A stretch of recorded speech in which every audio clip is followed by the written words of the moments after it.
Now, somebody else, Seamus, you texted this in the group chat. We got to talk about him. And I see a little graphic, and I'm sorry, I got to flash it up, but the man's been hooping. The man has been cooking. He's been eating, however you want to say it. Luke Kornet. Guys, now we talk about luxuries. And Seamus, this is so funny because you flash it back. Honestly, I bet if you go to a random post-game show in December from last year, there is many conversations that me and you sat down here and we argued and we debated whether or not Luke Kornet can be on the basketball court at a high level with this Boston Celtics club. I'm going to take it with my chest. I was so wrong about that. Luke Kornet can't not only be on the basketball court, he's contributing at a very, very high and very solid and consistent level for the Celtics team. Guys, tonight, Kornet, 7 points, 11 rebounds, 4 assists. He only took 3 field goals. He got to the free throw line, took 8 free throws. He made 5 of them. Talk to me, Luke Kornet, guys. What has he been doing so well for this team? Luke Kornet, Justin mentioned it, I believe, last post game, where Luke Kornet, very interesting big man from the standpoint of you usually see big men, they're interior bigs, and they start inching out to the 3-point line. They might start with that mid-range jumper, and then all of a sudden they can shoot a corner 3, or they can shoot a straightaway 3. Think about Daniel Tice, think about Aaron Baines, those type of bigs where, yeah, they can be interior bigs, but they can also step out and shoot a 3.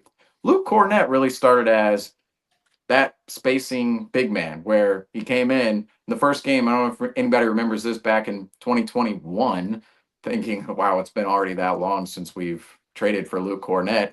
He came in against the Oklahoma City Thunder, made his debut.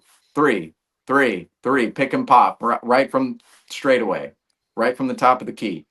Luke Kornet was shooting those 3s. Now, Luke Kornet is more interior based. He's actually moved on to the interior where he's scoring in bunches there, whether it's on the pick and roll. Randy, you mentioned it, catching lobs from guys like Peyton Pritchard. He even played the 2-man game with Jason Tatum as well. And even just cleaning up the glass and getting those second chance points too. The Celtics have not been great in second chance points all year, but it seems like every time Luke Kornet is out on the floor, he is the catalyst towards leading that second chance point battle for the Celtics because he's just a big body. He's over 7 foot. He's super physical. And I'll add this too about Luke Kornet. He is way more in shape today than he was 2-3 years ago. Way more in shape. Yeah. It's actually incredible to see how in shape Luke Kornet is. And there's, of course, increased motivation being with the contending team and being with the Boston Celtics, such a historic franchise, to actually be in your best shape and to work hard every single day in the building. And again, that goes along with the point of Peyton Pritchard too. Joe Mazzulla's culture. He demands guys to work hard ferociously, whether it's in the weight room or on the court. And Luke Kornet is one of those guys, and he's really a part of that plethora of guys who have come in here. We don't expect them to do anything with the Celtics when they first arrive. Luke Kornet, Sam Hauser, Peyton Pritchard, Neemias Queta, all 4 of those guys we expected. Probably not going to do anything with the Celtics. Might just waive them immediately. Might be cut. They might be here during training camp. No, all 4 of those guys are contributing pieces to the Celtics off the bench in one way or the other. And Luke Kornet, it's like we go back and forth with who is contributing the most. Obviously, Peyton Pritchard is just going, he's going way beyond where we thought he could be as a 26th overall pick. Sam Hauser will have his nights. He's been at the top of the screen. But even in our group chat, we thought, can Luke Kornet be player of the game tonight? And that was a legitimate possibility because the Wizards, for who they had out on the floor, really it was the young guys a lot of the time because Valanciunas, I don't believe he was out there all that often in this game at all. Valanciunas played 8 minutes. So last time we played the Wizards, he was out there quite a bit, but that's where the Wizards is a little confusing. Like, you don't play Valanciunas, well, guess what's going to happen? We're going to throw Luke Kornet out there, and he's going to dominate the young guys in the paint. And that's exactly what Luke Kornet did tonight against the Washington Wizards. And I don't have any air. Oh, actually, I have some. Look, I actually have some flowers in here. They're a little dead, but here we go. Justin's flowers. Here you go. That's a sad flower, man. Wow. I was going to say, Justin told us to give out That's his a Washington flowers. Wizards flower. That's a Washington Bam, Wizards right flower. I mean, this is Yeah. kind of indicative of the Washington Wizards season. I don't know. They were supposed to be. They're hanging flowers. They're supposed to be That's to hung the up. But Wizards. Give that to the Wizards. oh, these are pretty No, but, nice. I don't know. Oh, there you go. All right, when you position them like that, there you they're go. all right. Yeah. They're all right. All They're right. dry. They're supposed to be dried out and They'll pressed play. and all this stuff. Here we go. But, Justin's flowers are Seamus's flowers tonight. Here you go, Luke Kornet. Here you go. wow. This one's probably But, the best. There we go. Rob, There you go. That's a good looking one. Oh yeah.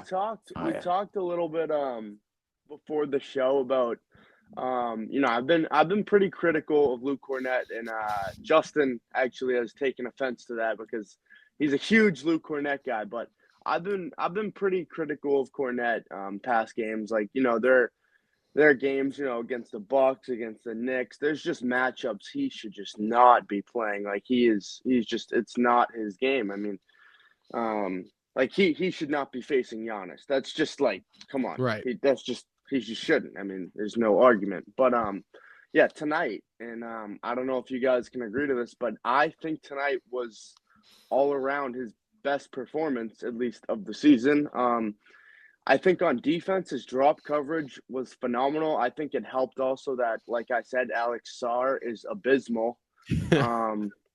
But yeah, I think he took Alex Sarr to work today. We did see Luke Kornet hit the deck a few times. That was kind of funny. But yeah, Luke Kornet hit the deck a few times. Was catching lobs from Pritchard. I think he got a block or two tonight, if I'm not mistaken. Right? He did. I think he got a block or two. I saw a matchup against Koulibaly a few times.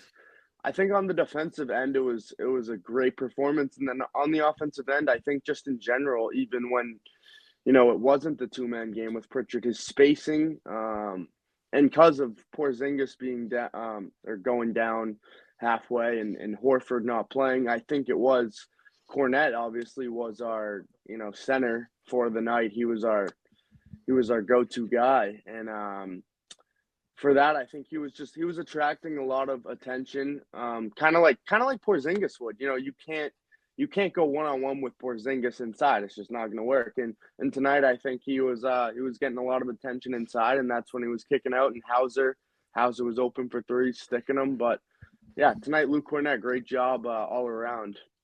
I think that is the luxury of Luke Kornet, right? You're so right? There are a lot of matchups in this NBA, right, throughout this association that Kornet doesn't really belong out there for. But that's the luxury of him being your 10th man, right? Is that there are a good amount of matchups now we're finding out where Luke Kornet's so valuable and he can contribute in a lot of different ways for this team. And I think tonight was a great matchup for Luke Kornet, right? You're so right. We saw it in the playoffs last year, right? Like Kornet has historic, like in terms of Luke Kornet career historic, not like NBA career historic, but he has a career historic performances against the Miami Heat. He does very well matching up against Bam Adebayo in the scheme that Miami runs. So that's a matchup you want to play him. I guess it falls on the coach and Joe Mazzulla to figure out, and I think he has been figuring out those matchups and when to play Luke, where to play Luke, how to play Luke. But oh my God, flowers to Luke Kornet tonight. And I mean, the ability for Boston to really kind of get into their bag and have this little rotation here. No Al Horford tonight, and obviously Kristaps Porzingis, who left the game. But Kornet definitely flowers.